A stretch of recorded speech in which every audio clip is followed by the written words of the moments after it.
Bem-vindo ao Wine Actors, o programa que mostra os atores do vinho para você. Nós temos uma entrevista sensacional hoje com uma das pessoas mais traquejadas do mundo do vinho, autor de site, escreve sobre vinho há anos em diversas publicações, é presidente do Solar, dos Amigos do Vinho do Porto. Quem já é do vinho já está sabendo quem é, né? Bom, vocês vão ter essa surpresa logo mais depois da nossa abertura. Vai abrir seu vinho, senta confortavelmente e volta para cá.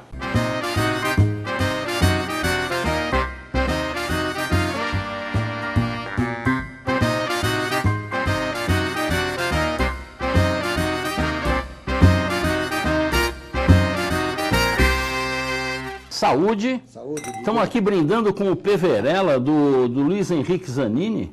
Vou até aqui dar um close para vocês. Olha aqui que espetáculo.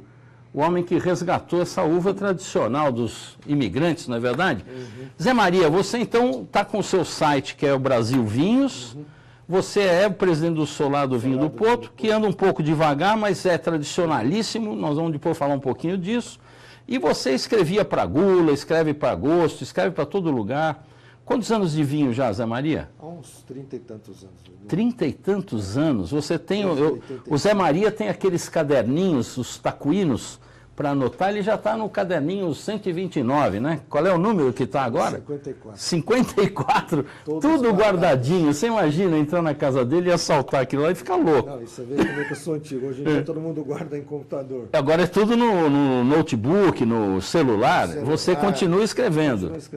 Ô Zé Maria, me conta, o que mudou no vinho do início para cá? Porque nós tivemos, quando você começou, o brasileiro tomava muito vinho branco, eu me lembro. O brasileiro tomava muito vinho de garrafão. De garrafão, época, isso. Aqui no Brasil. Ainda tinha todas as vinícolas, na época conhecidas, ainda faziam vinho de garrafão. Mas naquele momento, final de década de 70, 80, começou aqui no Brasil uma mudança tímida. Aqui no Brasil as coisas sempre demoram um pouco mais. Tudo é lento. Quando acontece um negócio em outros lugares, aqui demora um pouquinho. Mas eu diria que, pela experiência, pelo convívio há tantos anos, que eu acho que finalmente agora o brasileiro começou a apreciar mais o vinho. E a gente percebe isso de várias maneiras. Estatisticamente no Brasil sempre também é uma coisa mais organizada.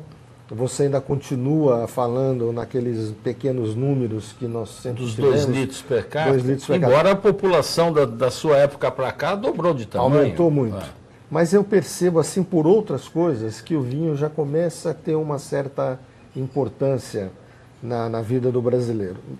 No caso do produtor, por exemplo, eu me lembro que na década de 80 participei da elaboração de um guia de vinhos brasileiros que a ABS de São Paulo organizou. E eu me lembro que a gente provava todo sábado, assim, eram 30, 40 vinhos, mas era uma coisa assim, era uma experiência, você precisava ser muito forte para aguentar. Cumprir aquilo lá. Era uma acidez desagradável, vinhos assim com defeito, e as notas eram sempre, as notas mais altas eram 80 e pouco, assim. Hoje em dia você não encontra mais vinhos assim com defeitos. Os vinhos são bem feitos hoje. Você pode encontrar vinhos melhores, vinhos medianos, mas aqueles vinhos oxidados, com coisa suja, com mofo. Então, nesse aspecto melhorou muito, e eu acho que o consumidor também começa a descobrir isso, especialmente no caso do Brasil, com os espumantes, que realmente são muito bons, dentro do seu estilo. Né? Você acha que os vinhos importados motivaram os produtores brasileiros a se empenharem, melhorar o vinho? Eu acho que sim, embora o Brasil acho que peca um pouco, assim como Portugal. Você tem em vários países muitos movimentos que congregam produtores, né? No caso do Chile, por exemplo. Você tem o MOVE, que nós tivemos aqui. O Brasil tinha que ter um MOVE, né? Exatamente. Com o pessoal mais focado, intermediário. E gente que trabalha, que ajuda a promover o seu próprio produto em conjunto. Isso. Um cara sozinho vai lá, ele pode não ter muito sucesso. Agora, se você junta 5, 6, 10 produtores, é muito mais fácil. Em Portugal, por exemplo, uma outra lembrança que eu tenho, Você tem lá os Douro Boys, por exemplo. Douro Boys, são nossa. Grandes... Não, mudaram a imagem do vinho do Douro no mundo inteiro. Do vinho não tinto só, mas do vinho... O vinho tranquilo do Douro, que ninguém conhecia direito. Exatamente. Então, eu acho que aqui no Brasil falta um pouco. Em Portugal também tem muito essa coisa aí o sucesso de um, às vezes... Incomoda o outro. Então, mas, na verdade... o vinho é uma coisa que tem que congregar, que tem que ser compartilhado. Sem dúvida. Tanto do consumidor de se abrir uma garrafa e oferecer, como do produtor de fazer um trabalho conjunto. Mas isso eu acho que vai acabar mudando por trabalhos que a gente tem visto aí. Então o vinho nacional, eu acho que ele deu realmente uma melhoria por várias razões, inclusive pela comparação com os outros produtos. Talvez um problema que nós ainda enfrentamos aqui no Brasil seja realmente o preço. Porque é imbatível você pegar um produto do Chile, da Argentina... na mesma faixa de preço, os vinhos acima de R$50, até os R$150, na faixa de preço igual, o Brasil perde. Lamentavelmente. Abaixo de 50 é o contrário.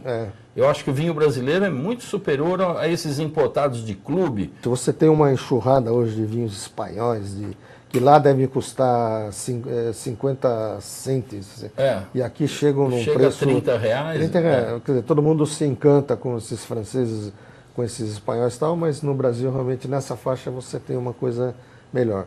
Antigamente você tinha poucas importadoras que dominavam o mercado e traziam aquelas coisas tradicionais. E hoje em dia você vê que existe uma diversidade. Acho que o Brasil, olha, eu posso mencionar, talvez, Brasil, Estados Unidos, com certeza, o Reino Unido, a Inglaterra, o Japão, que devem beber vinhos que são países que bebem... Ele é muito aberto, né? O japonês é o principal mercado de vinho natural, é o japonês, então, eles são muito abertos. Né? Então, os consumidores desse país têm o privilégio de beber vinhos do mundo inteiro, das melhores coisas do mundo inteiro. Você vai, por exemplo, num grande país produtor como Portugal, a Itália, o Chile, a Argentina, o cara só bebe o que é de vinho lá. dele. É isso mesmo. E aqui nós temos esse privilégio. É um privilégio, embora isso... Evidentemente, existe uma concorrência grande com o produtor nacional, mas a gente que é consumidor tem esse privilégio de provar as melhores coisas de todo mundo. Que incrível, né? E hoje em dia, não, você vê, tem muita gente apreciando vinhos da Itália, os bons vinhos da Itália, da Espanha, de Portugal. Então o mercado do Novo Mundo também, da Austrália, da Nova Zelândia, dos Estados Unidos. Tá. E o consumidor, ele passou a ser mais exigente também. Uma coisa que me chamou muito a atenção é um nicho de mercado. Mas, por exemplo, na última feira, da Feira do Naturebas, organizada aqui pela Alice Cereja e pelo Ramatiz, da Enoteca São Vincent, onde nós estamos falando nesse momento, que fazem um trabalho assim que eu admiro muito.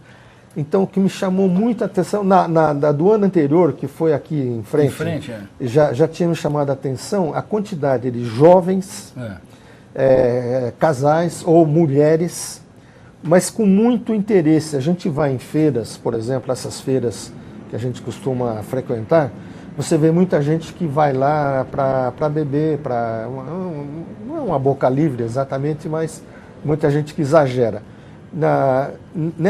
Nessas feiras na Natureba, o que me chamou bastante atenção foi o interesse. A pessoa não estava lá para... Queria conhecer, conversava com o produtor e comprava ali na hora. Eu vou terminar aqui perguntando para você o que não pode faltar na sua adega, Zé Maria. Na minha adega, olha, eu não sou daquela turma do Bordeaux e Bourgogne. Minha adega tem um pouco de tudo, mas realmente o que não pode faltar é vinho do Porto. Maravilha. Saúde, Zé Maria, obrigado.